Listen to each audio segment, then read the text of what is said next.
നമുക്ക് അരവിന്ദിന്റെ മക്കളുടെ നാളത്തെ നല്ലൊരു കഥ കേട്ടാലോ? വീഡിയോ ഇഷ്ടപ്പെടുവാണെങ്കിൽ ഒന്ന് ലൈക്ക് ചെയ്ത് ഹൈപ്പ് ചെയ്യാൻ മറക്കരുത് കേട്ടോ. ആദ്യമായി കാണുന്നവരാണെങ്കിൽ സബ്സ്ക്രൈബ് ചെയ്യാനും മറക്കരുത്. എല്ലാ ദിവസവും ഉച്ചയ്ക്ക് അരവിന്ദന്റെ മക്കളുടെ പിറ്റേ ദിവസത്തെ വിശേഷങ്ങളൊക്കെ ചാനലിനകത്ത് അപ്ലോഡ് ചെയ്യുന്നുണ്ട് കേട്ടോ. അങ്ങനെ നമ്മൾ കാണുന്ന ഒടുവിൽ ഹോട്ടലിൽ ഫുഡ് കഴിക്കാനായിട്ട് കയറിയിരിക്കുക വിനീതും ഗംഗയൊക്കെ. വിനീതിന് ആകെപ്പാടെ ഒരു വൈക്ലഭ്യമായി. എന്ത് ചെയ്യാൻ പറ്റും? കയ്യിൽ ആകെപ്പാടെ 1,500 രൂപയുള്ളൂ.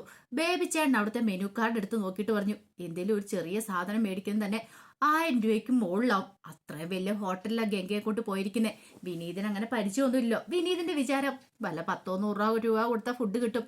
കാരണം വിനീതിന്റെ ഒക്കെ നാട്ടിൽ അങ്ങനെ ഒരു കടയിൽ കയറ്റിട്ടുണ്ടെങ്കിൽ അത്രയും പൈസയ്ക്ക് ആവുള്ളൂ ഒരു സാധനത്തിന് എന്തേലും. പക്ഷേങ്കിൽ ഒരു ബിരിയാണിയൊക്കെ കഴിക്കുന്ന അത്രയും പൈസയൊക്കെ ആവളെന്നോർത്ത് കയറിയതാ. പക്ഷേങ്കില് പൈസ എത്രയാന്ന് പറഞ്ഞ ഇപ്പൊ വിനീതിന്റെ കണ്ണു തള്ളി. ഒടുവില് ഇക്കായോട് പരാതി പറഞ്ഞു. ഇക്ക അവിടെ നമുക്കൊരു കാര്യം ചെയ്യാം, ഞാനൊരു ട്രിക്ക് ഇറക്കാന്ന് പറഞ്ഞു. പെട്ടെന്ന് ഇക്ക പറഞ്ഞു, അതെ നമുക്കൊരു കാര്യം ചെയ്താലോ? ഇവിടെ ഇരുന്നിട്ടുണ്ടെങ്കിൽ ഇന്നിപ്പോ വിശന്ന് ചത്താലോ ആഹാരം കിട്ടുമെന്ന് തോന്നില്ല.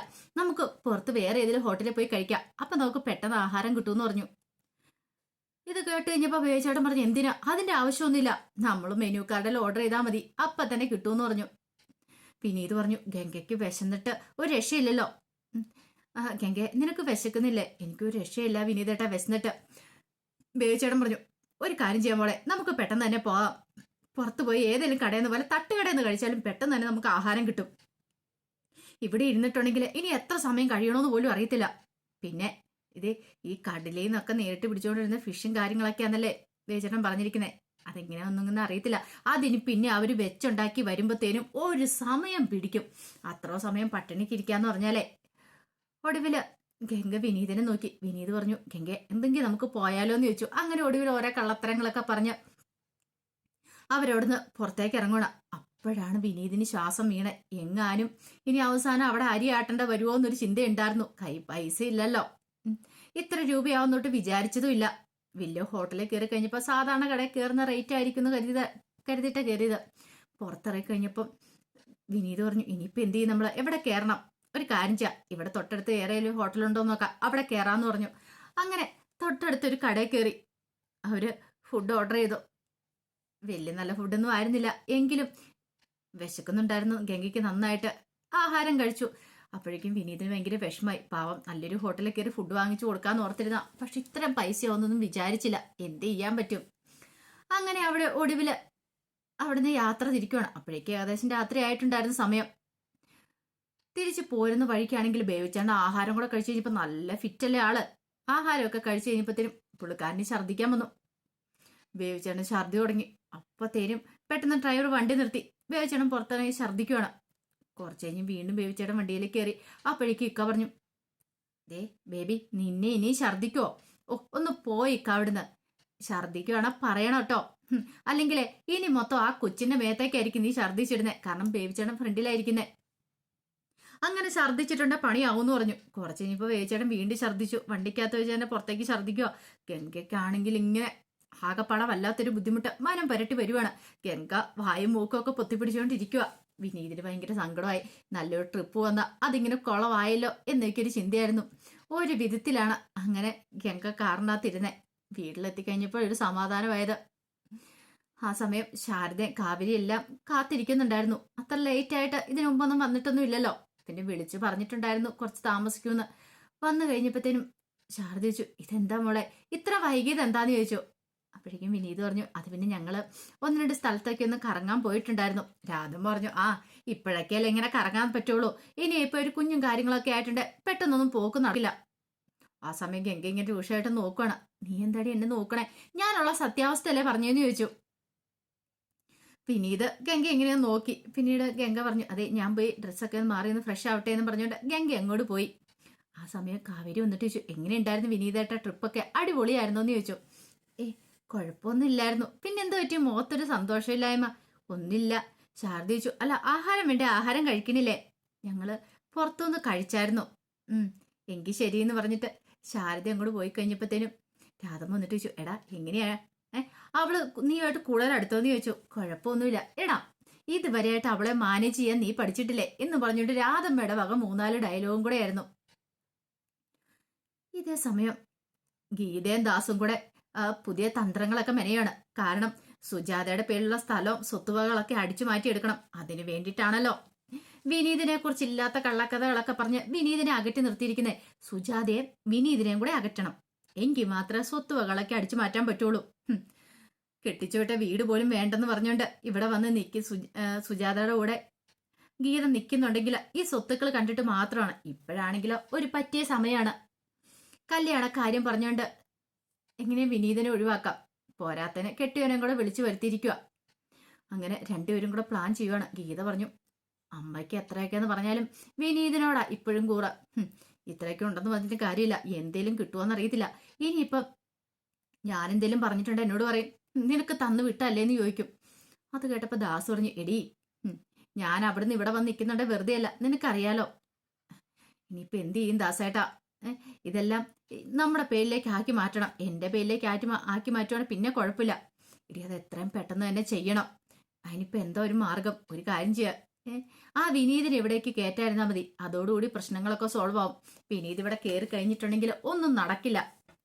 തള്ളക്ക് പിന്നെ അങ്ങോട്ടേക്കായിരിക്കും ചായ്വ്. അല്ലെങ്കിലും തള്ളയ്ക്ക് അവനെന്ന് പറഞ്ഞാൽ ഭയങ്കര ജീവനാണല്ലോ. കാര്യമൊക്കെ തള്ള ഇങ്ങനെ നമ്മൾ നോക്കുന്നൊക്കെ ഉണ്ട്. പക്ഷേങ്കിൽ അത് എത്രമാത്രം വിജയിക്കുമെന്ന് നമുക്കറിയില്ല. സ്വത്തിന്റെ കാര്യം വരുന്ന കഴിയുമ്പത്തേനും അവര് ചിലപ്പോൾ ഇടയാൻ വഴിയുണ്ട്. അങ്ങനെ എന്തേലും ചെയ്തിട്ടുണ്ടെങ്കിൽ എന്ത് പറ്റൂലെന്ന് ചോദിച്ചു. നമുക്ക് കിട്ടാതെ പോവില്ലേ? ഗീത പറഞ്ഞ് നമുക്ക് നോക്കാം. ഒരു കാര്യം ചെയ്യാം, നീ പറ, എനിക്കൊരു ബിസിനസ് തുടങ്ങാനെന്നും പറഞ്ഞുകൊണ്ട് ഇതിന്റെ ലോൺ എടുക്കാനാ, വീടിന്റെ ആധാരം കാര്യങ്ങളൊക്കെ ചോദിച്ചു നോക്ക്. അങ്ങനെ എന്തേലും ഒരു മാർഗം ഉണ്ടാക്ക്. ആ വഴിക്ക് നമുക്ക് നീങ്ങാന്ന് പറഞ്ഞു.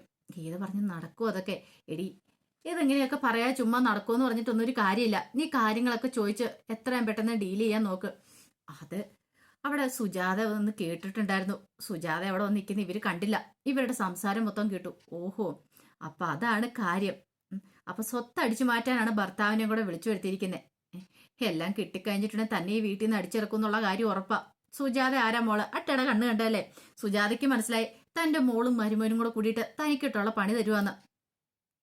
കുറച്ചു കഴിഞ്ഞപ്പോഴത്തേനും ഗീത അനുനയത്തിൽ സുജാതയുടെ അടുത്തേക്ക് ചെല്ലുവാണ്. അപ്പൊ സുജാത കട്ടിലേ കയറി ഒന്നും അറിയത്തില്ലാത്ത പോലെ കിടക്കുവാണ്. ഗീത വന്നിട്ട് ചോദിച്ചു, അമ്മ ഇറങ്ങിയെന്ന് ചോദിച്ചു. എന്താടി? അല്ല അത് പിന്നെ ദാസിയേട്ടൻ പറയുന്നേ ഒരു ബിസിനസ്സും കാര്യങ്ങളും ഒക്കെ ഇവിടെ തുടങ്ങിയാലോന്ന്. ബിസിനസ്സോ? എന്ത് ബിസിനസ്?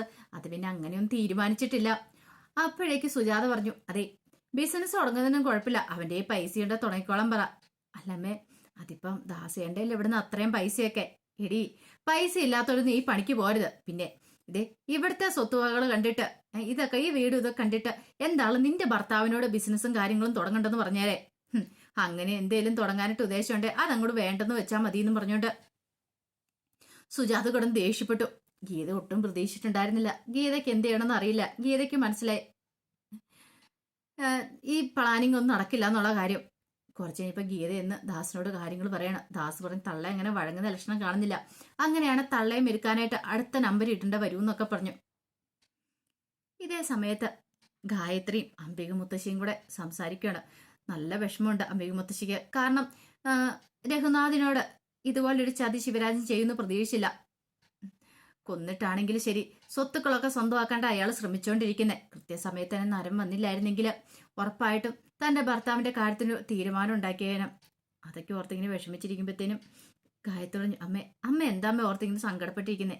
ഒന്നുമില്ല മോളെ, എനിക്കറിയാം അമ്മയുടെ മനസ്സിൽ എന്താന്ന്. അതൊന്നും ഇല്ല.